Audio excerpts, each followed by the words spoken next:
que j'ai écrit là, c'était Earth, Wind and Fire. C'est le premier album. Ils n'ont jamais fait un album avant ça. C'était leur premier album. Oui. Et vous avez trouvé comment les Earth, Wind and Fire à l'époque? Ben, c'était déjà un copain qui a une copine qui couche avec quelqu'un de normal. Hey, Radio Mama! Hey, Radio Mama! But he won't bleed me.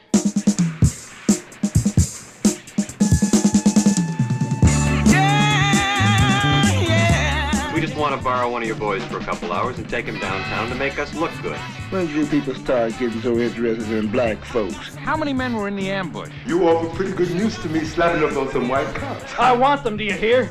And I want them now. Now you gonna hibernate like that old bear. Bye. I'm looking for myself. No, I haven't seen. Never heard of him. What else do he go by? Ok, on y va.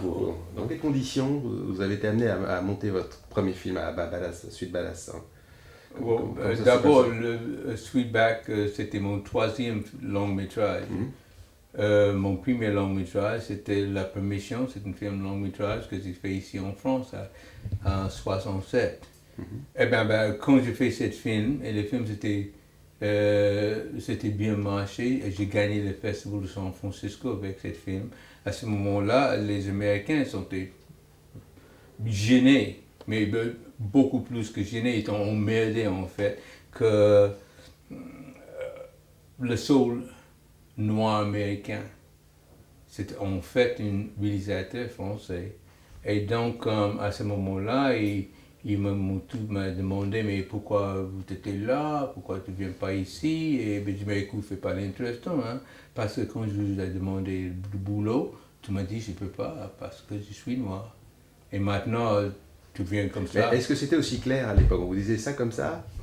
Aux États-Unis en 65, vous cherchiez, vous arriviez avec un projet de film, donc, qui était un film noir déjà, le projet que vous aviez aux États-Unis. Bon, mais déjà... c'est rien fait avec si c'est un film noir ou blanc, c'est le fait que les... Non, mais vous étiez noir. Bah, oui, c'était pas le sujet de le film qui était... Par exemple, moi j'étais dans le militaire pour très longtemps, j'étais un officier dans le militaire, et dans le film Dr. Folamour, par exemple, c'était ça que j'ai fait comme métier. J'étais bombardier d'un gros avion et tout ça. Mais quand j'ai quitté le militaire, je ne pouvais pas travailler pour les airlines américaines parce que eux, c'est interdit pour un noir d'être dans le cockpit. Donc, à cette époque-là, je parle de les années 50, il y a beaucoup de boulot interdit aux Noirs. Quelquefois c'est dit clairement et quelquefois c'est sous-entendu. Et aussi à cette époque-là, il y a eu des comédiens, des acteurs noirs, des chanteurs, mais jamais eux qui sont les réalisateurs eux-mêmes sur des grands films, sur quelques films indépendants et tout ça, oui, mais pas sur les grands films. Et donc quand j'ai fait mes premiers courts-métrages, par exemple, j'étais allé à Hollywood avec, il m'a dit, j'ai demandé le boulot, il dit oui, vous pouvez travailler sur l'ascenseur. Oui, non, moi je vais être cinéaste. Ça va pas, hein. Mais il dit pas comme ça, mais je vois ça dans les yeux, il dit, vous comprenez, c'est un métier très compliqué, sous-entendu, très compliqué, donc toi comme Bamboula, c'était trop compliqué pour toi. Donc c'était comme ça. Donc vous êtes obligé de passer par la France et puis de revenir à la charge aux États-Unis alors? Oui, mais là, c'était pas... Je veux bien dire que j'étais si astucieuse que ça, mais c'était pas ça ce qui se passait. C'est-à-dire que j'étais en Hollande en train de faire mes études sur l'astronomie, parce que je suis aussi astronomeur et à Hollande. Et puis, à un moment donné, j'ai eu une carte postale de France. Et c'est le Cinémathèque française qui a vu mes premiers films, le petit court-métrage que les Américains ont dit, c'est le meilleur. C'est eux qui disent, ben, c'est génial, quoi. Mais qu'est-ce que vous faites là-bas en astronomie? Il faut faire les films. Et avec cet encouragement, j'étais venu ici en France. Et après 9 ans, j'ai arrivé à faire mon premier long métrage. Puis, j'étais allé en Amérique avec ce film qui était bien marché à San Francisco. De suite là, j'ai fait Watermelon Man pour un grand studio américain. Et même ça, c'était bien marché, qu'il y ait un contrat. Mais pour moi, j'ai pensé que le système studio qui a ces idées très fixes de choses que vous pouvez faire, même si vous êtes blanc, quoi. Et de façon de le faire, ça ne me convient pas. Et c'est à cette époque-là que j'ai fait les choses que tout le monde pensait que c'est les choses plus fous du monde. J'ai fait le film Sweetback. Et ce film-là a changé tout le terrain de l'Amérique. Des films, pas uniquement les films noirs, mais les films indépendants. Parce que c'est un film indépendant. Et ça s'est gagné plus de fric qu'aucun film indépendant jusqu'à cette époque. Ah oui, encore maintenant, c'est un film qui... Non, maintenant, parce que à ce moment-là, il y a l'entrée, c'est $2. Et maintenant c'est $9, vous comprenez. Mais en comparaison, oui. Est-ce que vous considériez à l'époque ça comme un film militant? Mais c'était intéressant, là, ce mot militant. Quand quelqu'un marche sur mes pieds, si je dis, ben, alors, ça m'a fait mal, ben, ça c'est militant ou ça c'est réalité? Moi, c'est un film réaliste. Par exemple,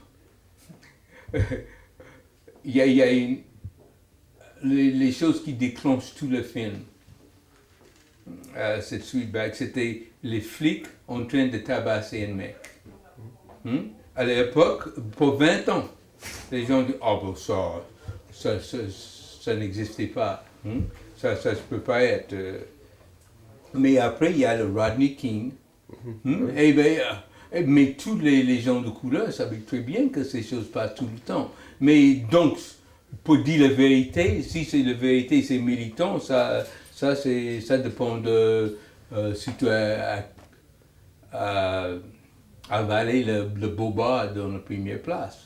Parce que je dis bien que la réalité. Oui, je dis ça parce que c'est quand même un film aussi qui s'insère dans une réalité politique de l'époque. Hein. Il y avait les Panthers, il y avait tout ça à ce moment-là. Bah oui, mais à mon avis, toutes ces choses qui disent les Panthers et tout ça, militants, c'est-à-dire qu'on dit, marche pas sur mes pieds, si ça c'est militant, donc c'est un film militant. Mais non, mais d'abord, ce film a déclenché beaucoup de choses. D'abord, on parle de l'Amérique, hein? Donc la règle, c'est le fric. C'est qui ça? C'est pas moi. Le mien, c'est coupé, hein? C'est terrible, hein, tous ces téléphones, ça devient un vrai cauchemar maintenant pour faire des interviews. Donc... L'Amérique, on parle de l'Amérique, là, et le film a fait beaucoup de l'argent. Mais les Américains s'étaient gênés qu'un film militant, entre guillemets, politique, comme ça, c'est le film qui a fait le plus de l'argent. Donc, ils ont pris une partie de la film et ils ont supprimé les vraies politiques là-dessus et on fait un peu plus de BD, bande dessinée.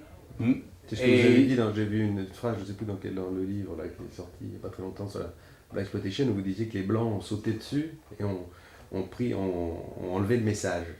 Oui, ils ont enlevé le message, oui, et ça est devenu le Black Exploitation. dans une maison, bon, oui, bien sûr, je suis le père. Le père illégitime de le maire est illégitime, j'en sais rien quoi. Est-ce que c'est un enfant que vous avez reconnu justement ça? Vous reconnaissez là? Est-ce que vous êtes reconnu dans la Blaxploitation ou après? Connu comme... Reconnu. Enfin, est-ce que vous êtes reconnu vous-même dans...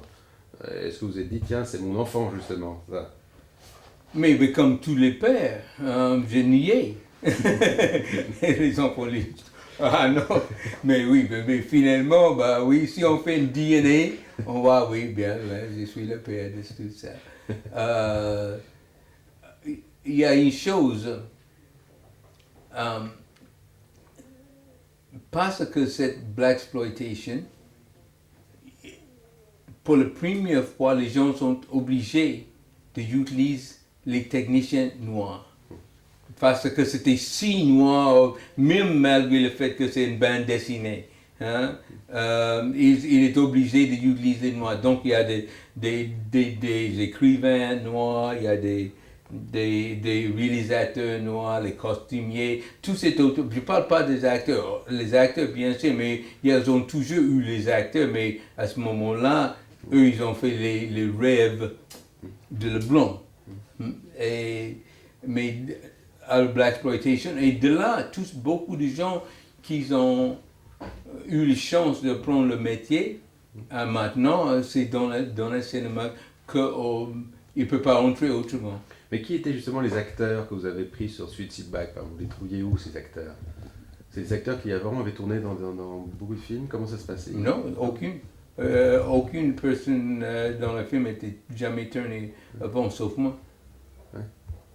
Mais c'était des gens qui avaient quoi comme métier?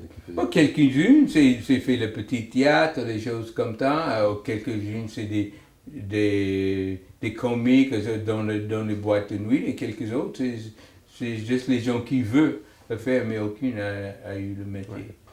Et donc ça a ouvert la porte pour ce qu'on a appelé après le cinéma noir. Exactement. Vous disiez que ça a été aussi fondateur pour la musique, justement, pour les bandes originales. Mais vous savez, à l'époque, avant Sweetback, il y a des films, quelquefois il y a de musique, des albums de films, surtout les films musicaux, où ils vendent les albums. Mais ils vendent ça après.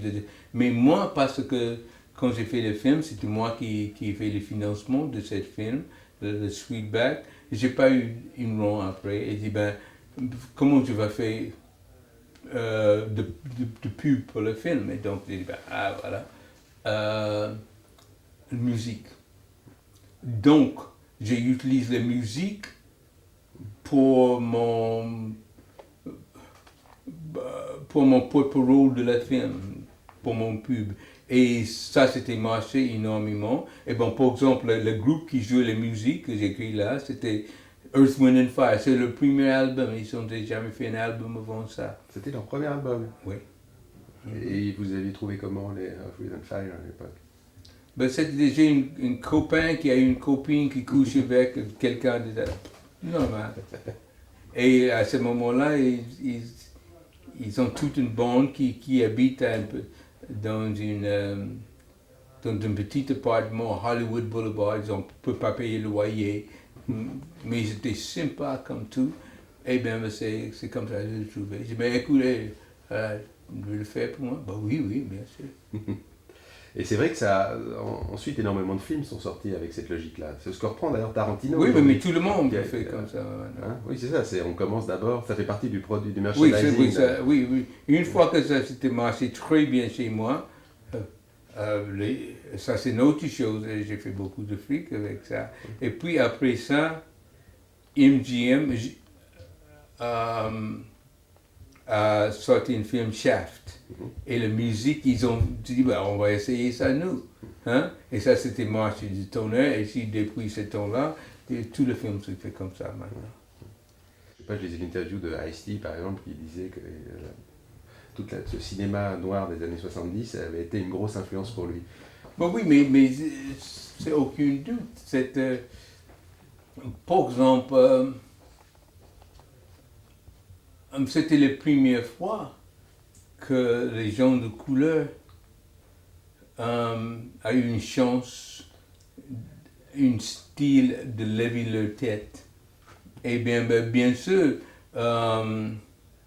ça c'est une énorme influence. Moi, par exemple, je vois un film de Bessie Smith, un vieux film de 16 minutes, le seul film. Et il y a des gens là-dedans. Et si ce film était diffusé, les vêtements et tout ça, c'est formidable. Mais ça c'était pas diffusé à assez de gens que ça peut avoir une influence, tu vois.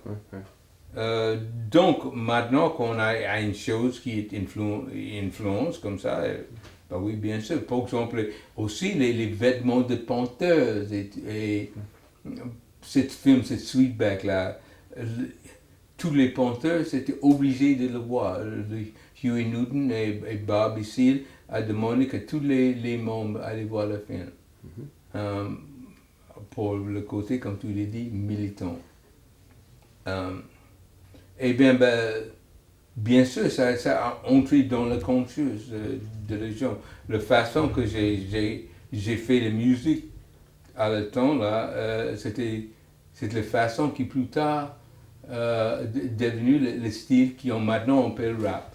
Parce que vous comprenez, qu'est-ce que j'ai fait là, on parle de cinéma et tout ça, parce que ça se bouge, mais j'ai eu des succès sur Broadway, sur la musique, sur des pièces de théâtre, où il a fait toute une pièce de théâtre en rap. Et à ce moment-là, personne ne savait qu'est-ce que c'était.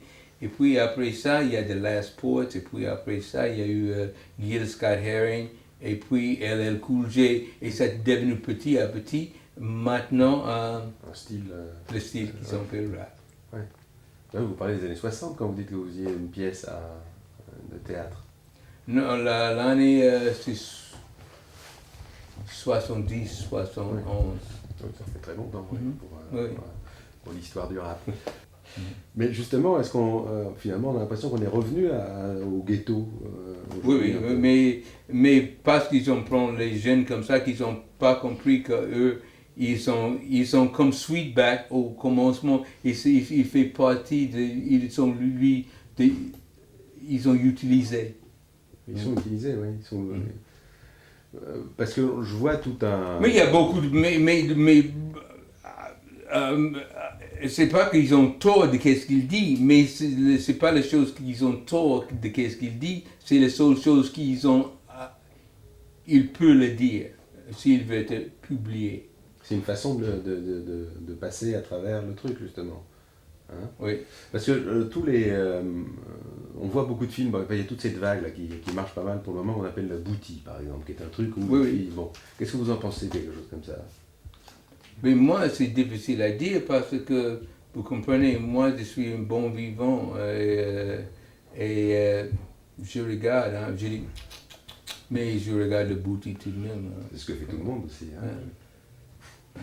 Mais politiquement, c'est pas bien. Non, mais... Parce que c'est... Mais moi, tu comprends, c'est une question de proportion.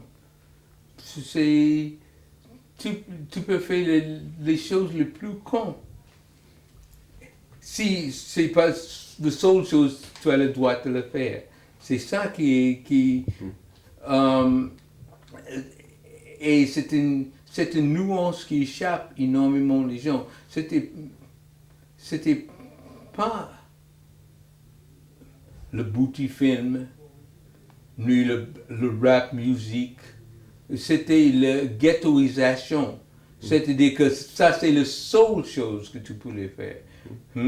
Et c'est une seule chose dans le monde commercial parce que tout de même, les distributeurs de musique et de films, c'est des blancs. Et les blancs, ils ont une idée fixe de qu'est-ce qu'il veut que le noir dit.